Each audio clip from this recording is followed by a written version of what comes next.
Hello everyone, thanks for watching this second episode of Coffee with Nick. I usually record new videos. The plan is to record on Tuesdays, Thursdays and Saturdays. But when I have the time, I do want to do some extra videos. So today's video is actually on growth stocks for August 2021.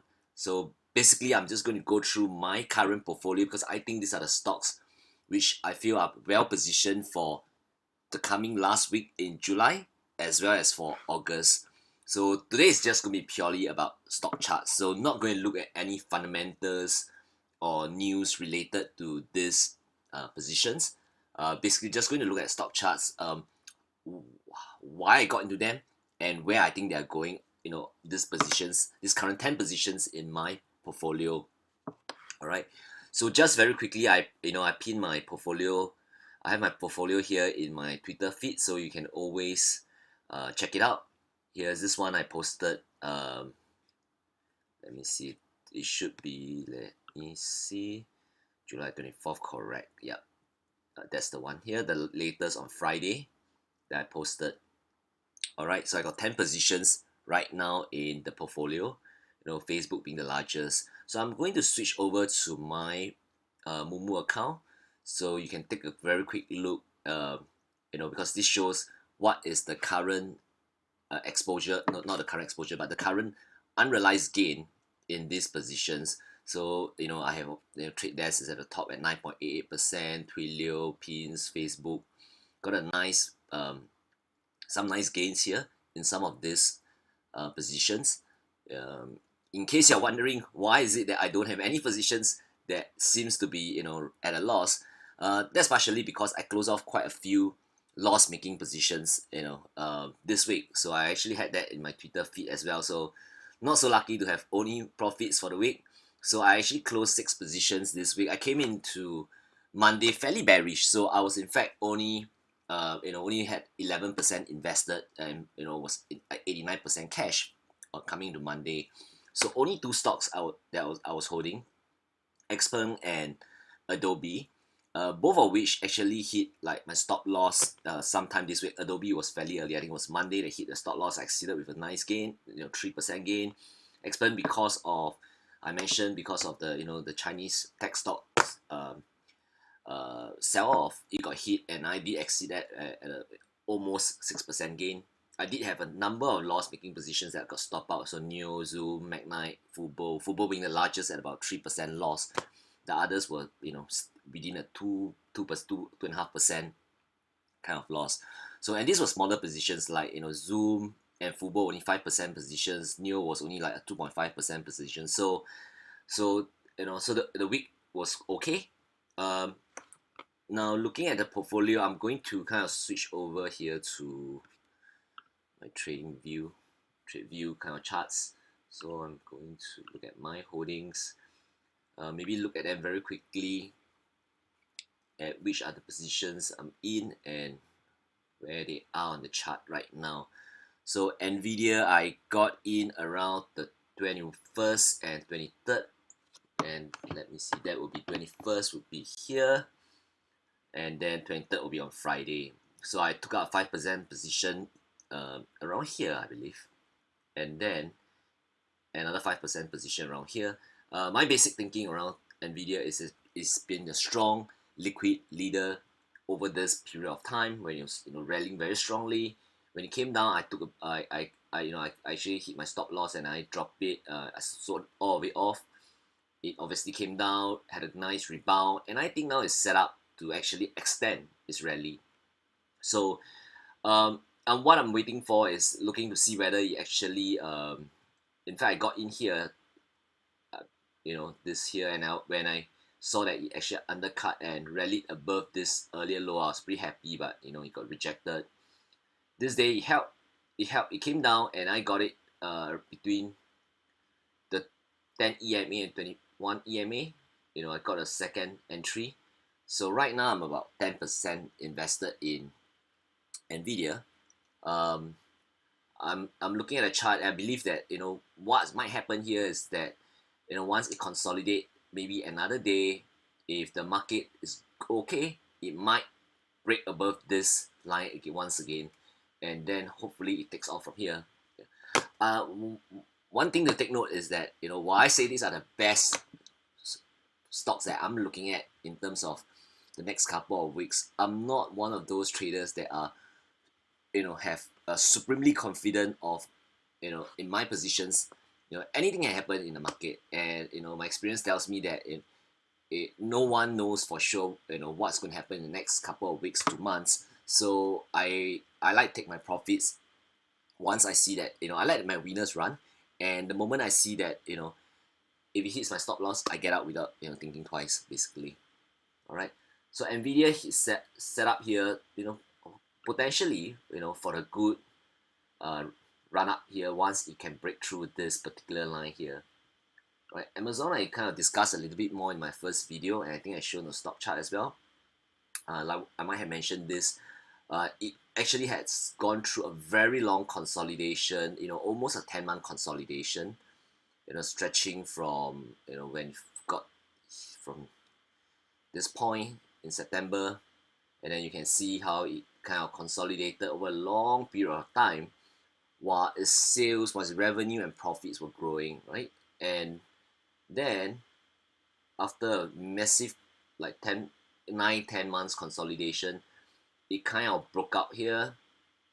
Finally, broke over the base that it was building, and then it came back down again. I got in here, I sold off around. When it came back down, I sold off around here. Then now it kind of recovered nicely and it's going back up again. um,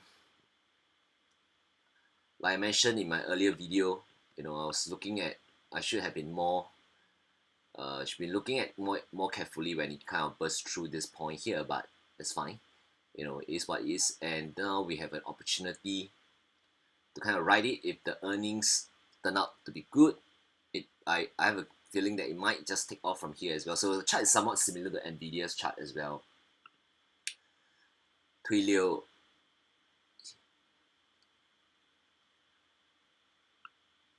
yeah, yeah, I got in, when I saw that it kind of undercut some of the earlier lows. I got in around here. Didn't manage to add to it, so which is a pity, but it kind of really take off very quickly after that. So I didn't really have a chance to add to it at all. So my entry here, I mark it out in fact on the chart, 19th of July, 376. So giving me a very nice profit actually on TWLO. Almost, right now it's a 5% position, and I'm up like 8.8% on it. So that's TWLO. Then you got MELI here. This is a stock that I really like because I'm really positive on it in terms of its fundamentals. Not going to discuss that in depth. Maybe we can do that in a different video. But a very good e-commerce stock that's showing a lot of revenue growth in South America. And I tried. In fact, I got in a couple of times and got stopped out around here. And then finally, when it kind of undercut and rallied above some of its prior lows, I got back in at, let me see what was my price that got back in, at different prices, but about average about 1566. So that will work out to be around here, right? So my last entry is in fact 1573. So my third entry is around here. The earlier entries were here, so kind of the average works out to be around here. Kind of broke a downtrend line. You can see the downtrend line that I drawn here. It's a pretty long one, so it's been consolidating for a long while as well below the downtrend line. Now it touched the 200 SMA a couple of times. Finally bounced above that. Getting above the downtrend line. So I like where this looks up. One thing I like to do is I like to have different positions at different spots in the chart. So some of that, in fact, I'll show a couple of them later, where the stock could be at all-time highs. Others could be, just above the 200 SMA. So I like to have a good mix between that. I don't want all my positions to be at all-time high, because obviously, sometimes some of them might pull back quite a fair bit, but I don't want all my stocks to be just bouncing off the 200 SMA because, a lot of the winners they are at all-time highs, continue winning. So I do like to have a good mix in my portfolio. All right. So you might have seen earlier, like something like Amazon is is neither at all-time high, is it like, it's not breaking new highs yet, but it's significantly above the 200 SMA as well, similar to NVIDIA as well. So MELI is a bit is different. It's much closer to its 200 SMA, kind of consolidated for a long while, finally breaking above the downtrend line. Now PayPal is something that I started right at the end of Friday, so in fact my position is like just 0.02% gain on it, so it's really right at the closing price. I like it because when a big liquid stock like PayPal manage to get to a new high or very close to a new high, it takes significant institutional support to push it up to that point. So let me see, the previous high was 309.14, so this is just below 309.14, so this is just above that all-time high. Just it broke a new all-time high, but it kind of dropped a little bit back to 308, which is also, I think, still a new all-time closing high, right? So yeah, so I took up this position in PayPal because I think it is one of those fintech leaders, obviously, and for it to actually get to this point, obviously there's significant institutional support for big liquid stock like this. So we'll see. Kind of positive on this one as well. Shop, I bought it when it broke through to its all-time high on Thursday, and it gave me a nice return on Friday, right? So this was what I'm talking about. So when a big liquid stock like Shopify, PayPal, when they break through to all-time high, you do want to keep watch on it. Especially if it's a kind of growth stock that you already have done your research on before. You like the stock, you like the business, and you're just waiting for a good entry. Sometimes a stock like that hitting its all-time high on good volume, especially, can be a winner as well and continue winning. So we'll see where it goes from after Friday. Because got a nice jump here. We'll see whether it can continue rallying.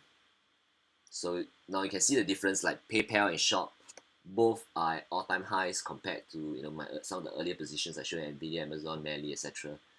So MGNI will be closer to MELI in terms of where it is on the chart, just breaking above, long big consolidation on price, just above the 200 SMA. I got stop out of it once. In fact, this same week I mentioned that here. I got stop out here, in the week, and then at 2.3% loss, but I re-entered that. So right now on the chart, this is where we are. Holding is above the 200 SMA as well as the 50 SMA. So I'm looking for it to consolidate maybe a little bit here and then hopefully break out here. The good news about it is that if you look at some of the AdTech kind of positions, stocks on Friday, a lot of them did really well. So guys like Roku, guys like Trade Desk, which I'll show in a minute, all right, done really well, and MGNI could be riding that wave as well. Of course, there are some differences between its business versus, say, Trade Desk or Roku, and maybe we can explore that in a different video. So, but just looking at the chart itself, kind of consolidated, a big consolidation, finally cutting above the 200, cutting above a number of lows actually. So I mark out one here, but actually there's another one here. Some of these earlier lows where it kind of undercut it and rallying above it. That's usually, at least on the chart, a bullish kind of sign and a good entry point. And so I taking up this position around here. I think 30 point. Let me see what is my cost on MGNI. 31.83. So made around here. Alright, so it ended a little bit above that. So perhaps poised to finally break through this downtrend line. We'll see what happens. Facebook, big breakout day on Friday, obviously. You can see by the number of lines I drawn here. I've been tracking it pretty closely. I got in on different days as well in the week. I think 2 entries on the 20th and 1 on the 22nd, so that would make it around 1 on the 20th. I believe I let me see the price I got in 1542 on the 20th. So sorry, I'm looking at wrong stock. On the 20th, there'll be 340.75. So around here. So after it undercut, this particular low drawn here, you might have, let's say others, no. So after it kind of undercut this position here on the 20th, you can see a low here that it kind of, I drawn the line to the low here, undercut, I got in here. Then on same day, I actually entered a second entry again. I must have been really bullish on it.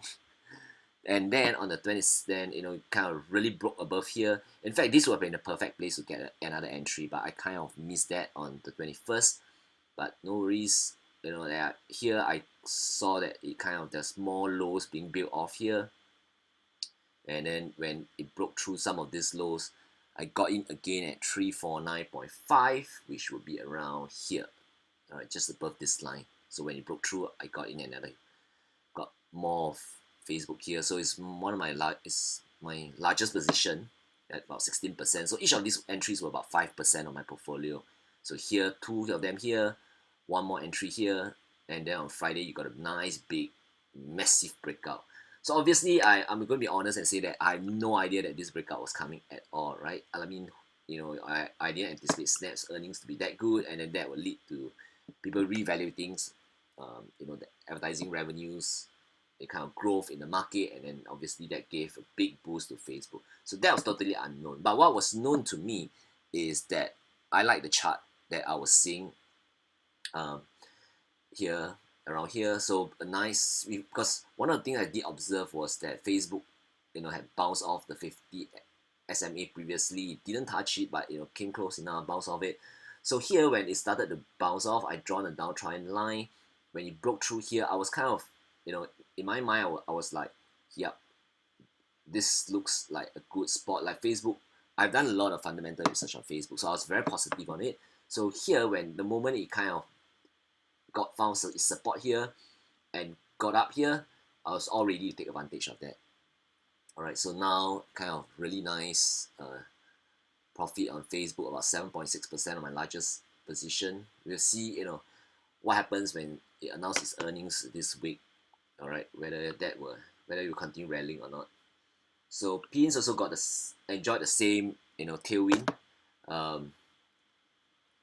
somewhat similar to Facebook. And in terms of my chart entries, some earlier lows here that are drawn, in fact I marked them out here. So when it broke through this particular line, I got in here at 70.15, and then when it kind of rallied and then undercut and rallied above this moving average, all right, the 65 EMA, I got a second entry here, ended up here, and then I that was it, 10% position for me, and then a nice break up through here. So but Pins is a little bit different in terms of the chart. So I'm going to keep like a much tighter stop on it. Like if it goes up here, and just in case it hits this line, this resistance, and then it gets rejected, I will keep a much tighter kind of stop on it compared to Facebook. All right, because one of the reasons is because Facebook is already at a kind of breakthrough to its all-time high. Like I mentioned, it's a for big massive market leader like Facebook to kind of break to all-time high. In fact, on a big gap up and with massive volume, that's super bullish. So I'm going to give it a lot of room to run. All right, Pins is slightly different. There's some resistance levels above it. In terms of the business, while I'm positive on it, probably not quite as positive as versus Facebook. So I'm going to keep a slightly tighter stop on it. All right, and the last one here is Trade Desk, the Trade Desk TTD. Somewhat similar here, bouncing off the 200 SMA, undercut these lines that are drawn that marked to parallels, and I got in TTD. Let me see, I think I have just one entry on it on the 21st at about 73.85. On the 21st, about 73.85. So here, so just above this blue line I drawn that is marked to a clear low here, and then another low here. right? Got above that, held it 1 day, 2 day, third day, boom. Right, like I mentioned again, no idea at all that this was coming. Just like the chart, I was looking for it to break this down trend line. Obviously, not quite in this. Didn't expect this breakout here. Thanks to writing that advertising revenue tailwind. All right, so maybe just a very quick one to mention this. The undercut rally is a chart kind of strategy that I use a fair bit. It's obviously popularized by some very famous traders. If you just Google it or look it up on YouTube, there's a lot of videos on it. So here, the way I did it was, I like to look for lows that are marked to somewhere near to 200 SMA, because obviously the 200 SMA tends to be a good base of support for a lot of stocks. So if there's a low that looks pretty clear cut to me, like in this case there's a low here, I'm just going to mark it out on the chart a bit. Let's use the brush mode, and then here you can see this low here, all right, and then there's another one here. Okay, so this line is like the bottom of these two lows, and so when it's kind of near the 200 SMA, I start stocking it, ready to pounce once it break above this line. So sometimes it works, sometimes it doesn't. Like football, I did something similar. It kind of bounced back down, and then I got stopped out at 3% loss. But when it works, it can work pretty well, and you got it at a really good entry price where it's kind of safer as well relative to like breakouts at all-time highs, because it just kind of bounced off its 200 SMA as well, right? So just coming it from below and undercutting it, getting above it. So is in that sense, you are getting a much safer entry than buying a stock like as all-time high, like what I did with, say, for instance, PayPal. So that's pretty much it for today's video. Just wanted to kind of run through my portfolio. These are stocks that I think are poised to do well, hopefully in the last week of July and also in August as well. So like always I mentioned, for me, the way I trade it is, I like to write my winners but keep giving it different kind of levels of stops depending on how much conviction I have in the business. But even in a business that I have a lot of conviction in, let's say for instance Amazon or Facebook, I'll always put in a stop. Alright, so that's my style. Obviously your mileage might vary depending on your time frame and the way you could be a buy and hold investor and doing very well as well. So hopefully this video is helpful to some of you. Enjoyed chatting all you, and probably I'll have a new video again on Tuesday. Thank you. Bye. And remember to subscribe to my YouTube channel so that you get notifications when I release a new video. Thank you. Bye.